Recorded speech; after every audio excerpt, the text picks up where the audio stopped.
Olá, pessoal. Vamos responder aqui duas questões para vocês terem uma ideia de como elas são pedidas em concurso, essas questões de sociologia e antropologia jurídica. A primeira aqui é da OAB, acho que a outra também, mas vamos essa OAB 2018. Em tempos de mudanças e reformas, é comum assistirmos a diferentes tipos de lutas. Então, aqui você já observa, a palavra lutas será importante. Lutas sociais, especialmente visando a garantia de direitos e a conquista de novos direitos. A conquista, então, de novos direitos. Em A Luta pelo Direito, o jurista alemão Rudolf von Ehring afirma que o fim do direito é a paz, mas o meio de atingi-lo é a luta. Então, o fim do direito, o direito existe para pacificar, mas para atingir o direito, a paz, enfim, se precisa de luta. Então, é um conflito, como diz aqui, de lutas sociais. Vamos ver então as respostas. O direito é sempre produto do espírito do povo, que é passado de geração em geração. Por isso, quando se fala em direito, é preciso sempre olhar para a história. O direito romano é a melhor expressão desse processo social histórico. Essa resposta aqui é errada. Vamos repetir. O direito é sempre o produto do espírito do povo.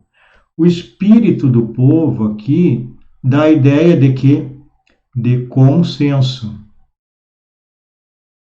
E não há consenso, como a gente viu na obra que nós estamos respondendo em cima dela.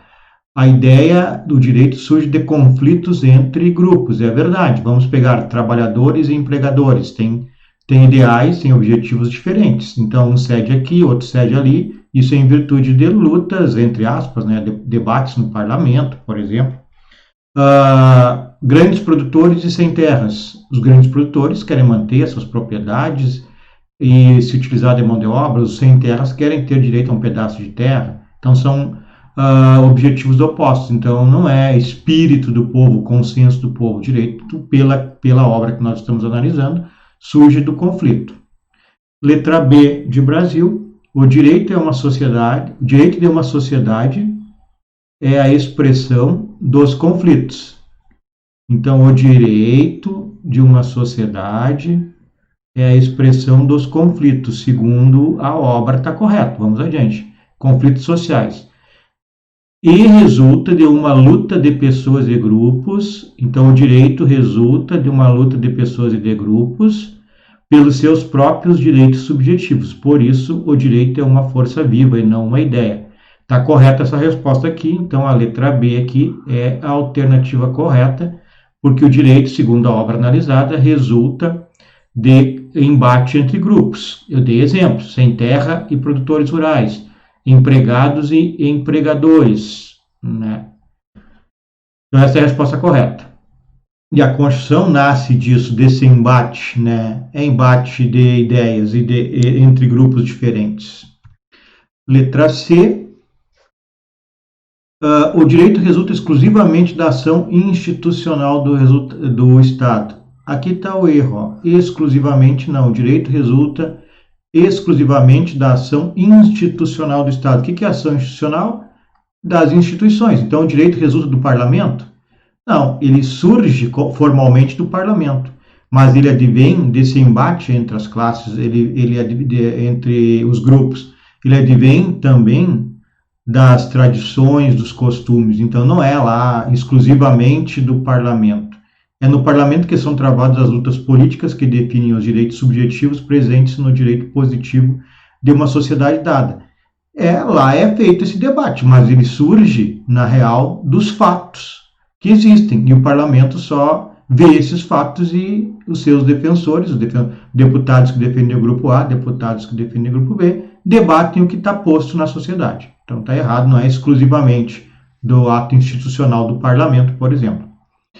O direito é parte da infraestrutura da sociedade e resulta de um processo de luta de classes Aqui poderia parecer certo, mas não é luta de classes, não é o ideal, é de grupos, no qual a classe dominante usa o direito para manter o controle sobre os dominados. Isso é uma ideia do Marx, né, no socialismo utópico. Ele alegava que existe uma luta de classes entre a classe trabalhadora e a classe detentora dos meios de produção. Os donos das empresas, por exemplo. Na realidade, ele dizia que o direito servia para manter o privilégio desses dominantes sobre os dominados. Isso já é ultrapassado, é errado essa questão. No Estado Democrático de Direito, a ideia é que todos tenham direitos, que todos tenham oportunidades. Então, o direito não serve para dominar uns e manter sob o domínio de outros. Então, está errado. Resposta certa, letra B. Bom, a número 2, em seu livro Levando os Direitos a Sério, Ronald Dworkin cita o caso Higgs contra Palmer. O que é esse caso aqui? Em que um jovem matou o próprio avô para ficar com a herança. Então, o jovem matou o avô para ficar com a herança. O Tribunal de Nova York, em 1889, ao julgar o caso, deparou-se com o fato de que a legislação local de então não previa o homicídio como causa de exclusão de sucessão. Então, o que nós teríamos aqui? Que o jovem, né, iria ter matado o avô para ficar com a herança e ficaria com a herança porque não tem uma causa que excluísse a herança. Seria preso e depois receberia a herança, né? Para solucionar o caso, o tribunal aplicou o princípio do direito não legislado, que diz que ninguém pode se beneficiar com a própria iniquidade ou ilicitude. Nós usamos isso no direito, né? Comumente falamos que ninguém pode se beneficiar com a própria torpeza. Então, eu não posso matar alguém para ficar com a herança e ficar com esta herança. Assim, o assassino não recebeu sua herança. Com base na obra citada, assinale a opção que melhor expressa uma das pretensões fundamentais da jusfilosofia de Ronald Dworkin. Nós temos uma previsão, se eu não estou equivocado, no Código Civil, que é uma causa de exclusão da sucessão, o crime doloso. Então, aqui nós temos a letra A, revelar que a responsabilidade sobre o maior ou menor grau de justiça de um ordenamento jurídico é exclusiva do legislador, que deve sempre se esforçar por produzir leis justas. Está errado porque, olhando este caso, que está em comento, o legislador não tinha criado a lei e o juiz teve que tomar uma decisão. Ele tomou com base em um princípio que ninguém pode se beneficiar, né, da própria iniquidade, ou no nosso caso chamamos da própria torpeza. Mas não havia lei, então, revelar que a responsabilidade sobre o maior ou menor grau de justiça de um ordenamento jurídico é exclusiva do legislador, não. O legislador não consegue criar uma lei e prever todas as situações.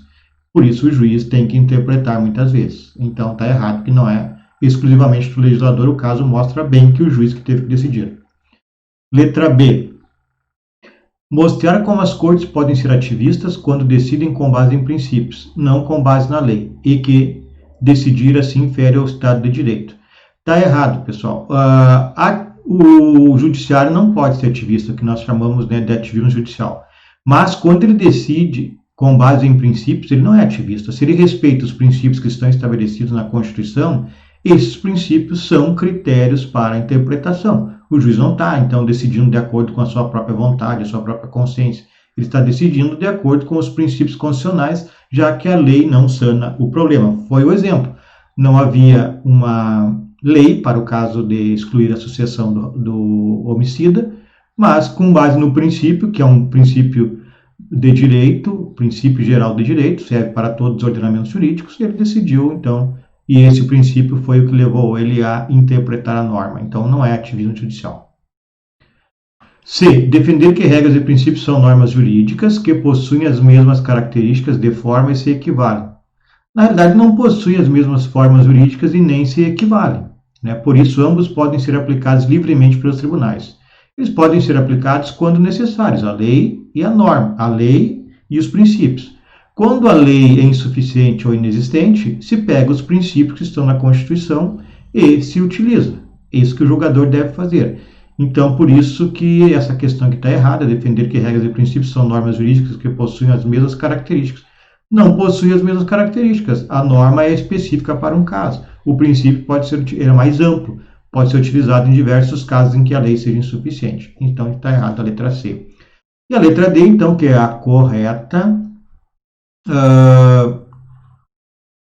argumentar que regras e princípios são normas com características distintas, ok, são normas com características distintas, mas igualmente vinculantes, sim.